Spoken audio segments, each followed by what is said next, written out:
তোমরা সবাই জানতে চাইছিলে ঈশা ফাউন্ডেশনে আমরা দুজনে কিভাবে গেছিলাম। চলো এই ভিডিওতে ডিটেলে সবটা তোমাদেরকে বলে দিই। তিথি যে মানুষটার সাথে না থাকলে আমি হয়তো আর এগোতেও পারতাম না জীবনে। আর ওর হাত ধরেই আমরা পৌঁছে গেলাম প্রথমে চেন্নাই, তারপর সেখান থেকে কোয়েম্বাটোরে। সত্যি বলতে কি, আমি ভেবেছিলাম আর কোনোদিনও মানুষের মাঝে আসবো না, সে কাজের দিক দিয়েই হোক বা অনুষ্ঠানে, কিন্তু ঈশ্বর বোধহয় তা চান না, সেই আমাকে কর্মসূত্রে আসতেই হলো। অ্যাজ আ কন্টেন্ট ক্রিয়েটার হিসেবে অল ওভার ইন্ডিয়া থেকে 300 জনেরও বেশি কন্টেন্ট ক্রিয়েটরদের ডাক পাঠিয়েছিল ঈশা ফাউন্ডেশন মহাশিবরাত্রি উপলক্ষে। মাঝে গোলাপগুলো দেখলে সেগুলো অনির্বাণ এখানে পাঠিয়ে দিয়েছে ইনস্টামার্ট করে ভ্যালেন্টাইন্স ডে উপলক্ষে। গল্প করতে করতে পৌঁছে গেছি ঈশা বিদ্যাতে।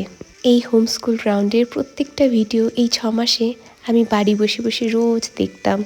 আমি হয়তো শরীরে সেখানে থাকতাম না, মনটা আমার আত্মাটা সবসময় এখানে পড়ে থাকতো।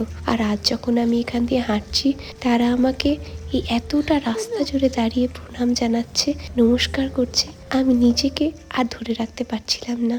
এই এত ভালোবাসা, এত বিনম্রতা, ওদের থেকে এত কিছু শেখার আছে। ওদের সত্যি সকলের কাছে আমি কৃতজ্ঞ এই এত ভালোবাসা আমাদের সবাইকে দেওয়ার জন্য। আমি তিথিকে বলতাম, পূজাকে বলতাম আর অনির্বাণকে যে এই বছরে আমাকে একবার ঈশাতে নিয়ে যাবি। আর সেখান থেকেই যে আমাকে অতিথি হিসেবে ডাক পাঠাবে তা কল্পনারও বাইরে ছিল। আগামী 3 দিনে আমাদের কর্মসূচি কি হবে সেটা একটা ছোট্ট পাঠ মতন দিয়ে দিল। আর তারপরে শুরু হয়ে গেল আমাদের সকলকে মিলিয়ে এই মহাশিবরাত্রির আগের দিনের উদযাপন। ছোট্ট একটু স্ন্যাক্সের ব্যবস্থা ওরা করেছিল। এই 6 মাসে প্রথমবার আমি এত আনন্দ পেয়েছি, এত মজা করেছি। এর আগেও অনিয়া আমাকে অনেকবার চেষ্টা করেছে অনুষ্ঠানে নিয়ে গিয়ে আনন্দে রাখার, কিন্তু চেনা মানুষগুলোকে দেখলে আর ভিড় দেখলেই কিরকম আটো হয়ে পড়তাম। আর এখানে এত অচেনা মানুষ ছিল যার জন্য আমি নিজের জড়তাটা নিজের থেকে সরিয়ে ফেলতে পেরেছি।